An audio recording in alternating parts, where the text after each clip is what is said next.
morning for today's video. Mga kayan, pag-uusapan ulit natin yung mga issue ngayon sa Pilipinas. At issue sa mga content creator na tulad natin. Makikisabay tayo sa kanila. Charot. So for today's video mga kayan, pag-uusapan natin ang content na isang content creator. Isang vlogger ngayon na nasa Qatar. Siya si Miss Canada Girl. Yung laging content noon na Louis Vuitton, mga something like that. Yung mga content niya noon na malaki yung sahod niya, tutor daw siya sa Canada. Although alam naman natin na pagpapatawa lang yung ginawa niyang ganon.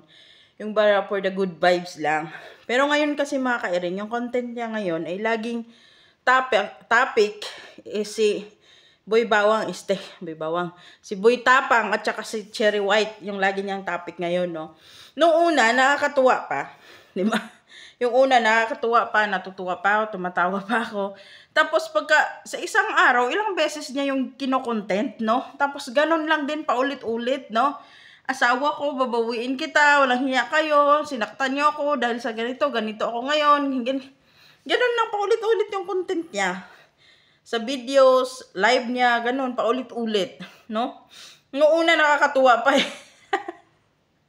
Katagalan nakakaasar na. Although alam naman natin na pagbatawa lang yung kasakan niya, no? Pero yung iba kasi, yung ibang tao tulad niya, napipiko na si Boy Tapang at saka si Cherry White kasi nga inaangkin niya na asawa niya, may anak daw sila, siya daw yung legal wife.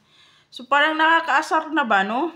As a content creator, okay siguro na gamitin mo yung kasikatan nila once, twice, ganyan. Pero yung paulit-ulit naman, Diyos ko, inaraw-araw mo naman eh. Sa isang araw, ilang beses ka makaka-upload ng videos, tapos sila lagi yung topic, sila palagi yung nasa content mo. Nakakasawa kaya. Diba? Hopefully, mapansin niya na nakakasawa na. Diba? Nakakasawa na talaga, mga ka-ere, kasi paulit-ulit lang eh. Tapos sasabihin niya, tatawagan niya si Cherry White, siya si Boy Tapang, na ganito, asawa kita, kakasuhan ko kayo. Kasi ako yung legal wife, anong ginawa niyo sa akin, naglaplapan kayo dyan, etc. Ang daming sinasabi.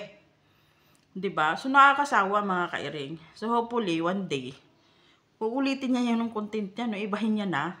Kasi, tulad ng sabi ko, napipiko na yung taong ginakontent niya, kakasuhan na siya.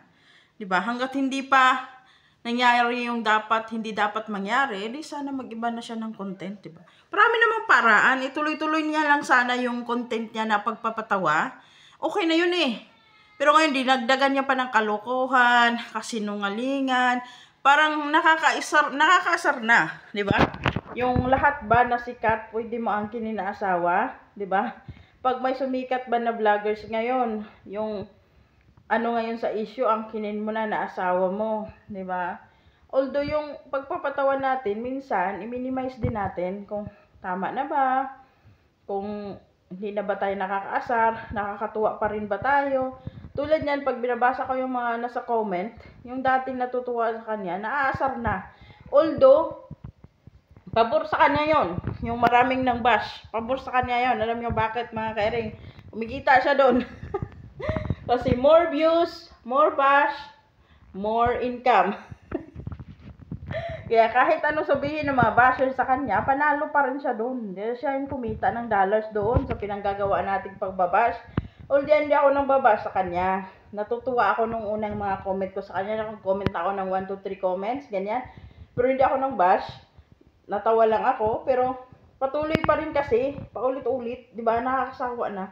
Diba, sana gumawa na rin tayo ng ibang content natin, yung hindi tayo gumamit ng mga tao na yun paulit-ulit. Tapos, hindi na nakakatuwa. Kasi, malay natin, may ibang tao na hindi nakakilala ng lubusan kay Cherry White at saka Boy Tapang. Tapos, isipin nila na totoo na asawa ka, totoo na mangluloko si Boy Tapang. Diba, hindi kasi lahat ng tao, yung mindset, tulad sa atin na natutuwa tayo. Ibang tao kasi naaasar na, ibang tao na apektuhan na, 'di ba?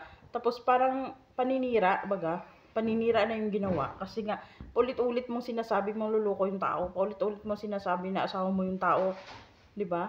Ulit-ulit mong sinabi na etcetera, ito ganyan, ganito ganun. So hindi na siya nakakatuwa mga kairing.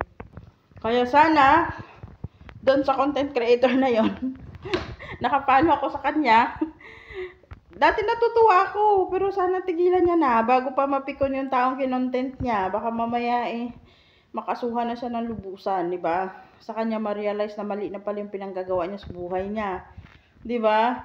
Di ba mga kairing, nakita niyo ba yon? Ako lang ba ang naasar? Hindi totally ako naasar sa kanya, asar na asar, pero parang hindi ko na gusto yung pinanggagawa niya sa buhay niya. Kasi sa isang araw, ilang beses niya i-content si Boy Tapang. Sa isang araw, ilang beses niya i-post na ganito ganyan. Parang paninirapuri na yung ginawa niya, di ba? So, hindi na nakakatuwa, mga kailing. Nakakaasar na. Ewan ko ba? Sana tigilan niya na, no?